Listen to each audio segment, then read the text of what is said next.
Today is November 1st, the very first day of November, and we're going to spend today reviewing and clarifying and really making sure we solidify what we've learned so far from 2.1 to 2.15 because tomorrow you have your mid-module 2 test, okay? So we're going to spend today reviewing what we know about multiplying decimals, math expressions, and converting units of measurement.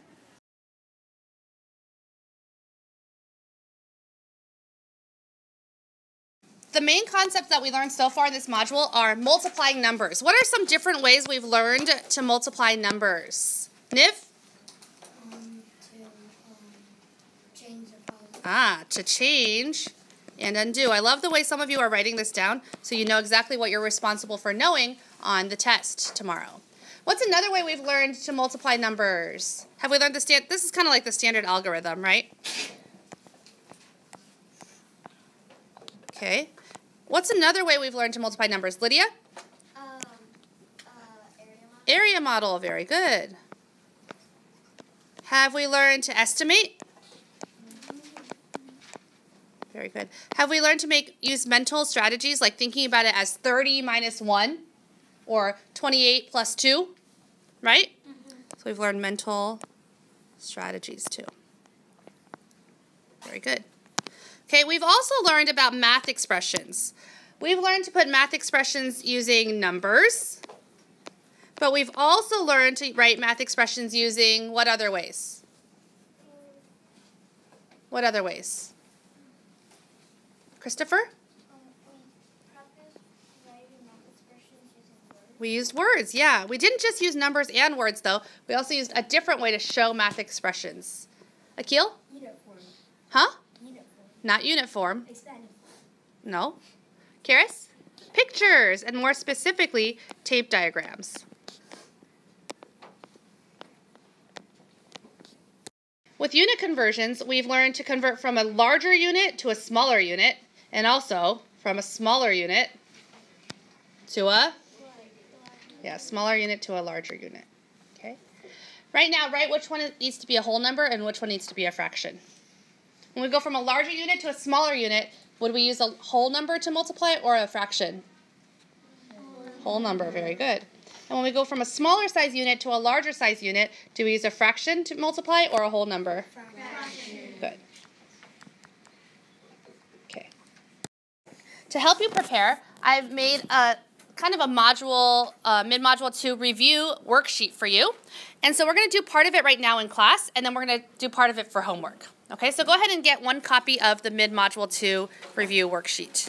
So if it asks us to write the numerical expression in words and then solve it, which skill are we practicing here? Are we learning to multiply numbers? Are we learning about numerical expressions? Or are we testing how we know about converting units? Everyone? Okay. I want to remind you again, it says 12 times, in parentheses, 5 plus 15. If you write 12 times 5 plus 15, is that correct? No. So go ahead and write in numbers. How would we, actually in words, how would we say this in words?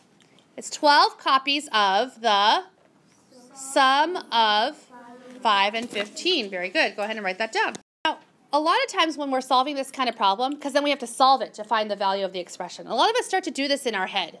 Why? If you do it in your head, you might make a mistake. So let's write it out. What's 5 plus 15? 20. So you're going to write 5 plus 15 equals 20. You can find some space on the side or add a piece of binder paper. So then it becomes 12 times 20, which is 240. So the value of the expression is 240.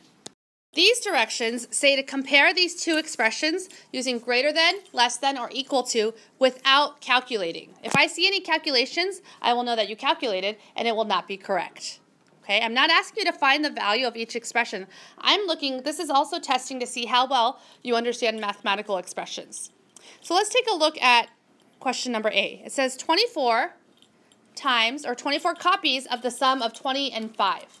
Now over here we have the sum of 20 and 5, and we make 12 copies of it. Which one's going to be more, 24 copies or 12 copies? Everyone? 24. Very good. So therefore, that side is greater. Now, for question B, we have 18 times 27, or 18 copies of 27, or 27 copies of 18. And then over here we have 20 27s minus 1 27. So if I have 20 27s and I take away one of them, how many 27s do I have left? 19. So which is more, 18 27s or 19 27s? Okay, go ahead and draw the appropriate symbol. So here, the directions very clearly state that the first thing we need to do is estimate the product. Okay, so let's do that. We know that 807, and by the way, you can show me that you're estimating by using the wavy equal signs. 807 is pretty close to what factor, Sawyer? 810. Okay, or how about 800, because it's easier to work with. 491 is really close to what factor, Paulina? 500, very good. So you should be writing this down in that little box. Okay, what's 8 times 5? 40. And then how many more factors of 10 do I have? 4. So our answer should be pretty close to 400,000. Now we're going to use the standard algorithm to help us solve it. When we are done, we get an answer of 396,237. Is that pretty close to our estimate of 400,000? So I feel pretty confident that that is close. Please circle in the directions where it says to use an area model and where it says to use the standard algorithm. To remind yourself to always read the directions carefully and do all steps of the problem. Number 6 says a watermelon is 9 times as heavy as a lemon. The watermelon also weighs 1,134 grams more than the lemon. What is the total weight in grams for the watermelon and the lemon? This is very similar to the word problems you guys did yesterday. Looking through your posters, I can see a lot of you figured out how to draw a tape diagram that really helps you. Whenever you see a word problem where it says something is 9 times more than something else, or one thing is 5 times as heavy as this, always think to yourself, I need to draw a tape diagram. If you draw a tape diagram, it will make the problem so much easier. I'll show you how I know. It says a watermelon is 9 times as heavy as a lemon. Okay, so that means if this is the lemon and this is the watermelon, how many of these size things need to fit in the watermelon? 9. 1, 2, 3, 4, 5, 6, 7, 8, 9. 1, 2, 3, 4, 5, 6, 7, 8, 9.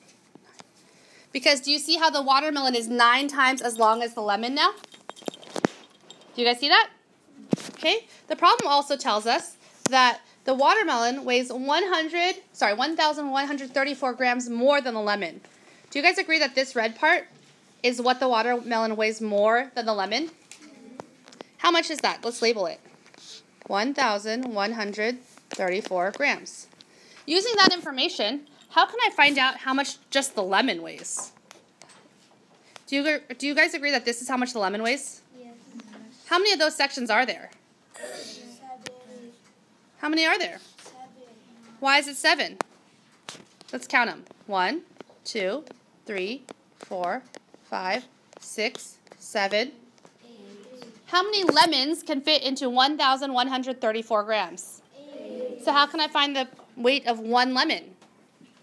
I can divide 1,134 divided by 8. If the question's asking me then if I know how much the lemon weighs, could I find the total weight of the lemon and the watermelon? Very good. And then if I know the total weight, could I convert it to kilograms? Very nice.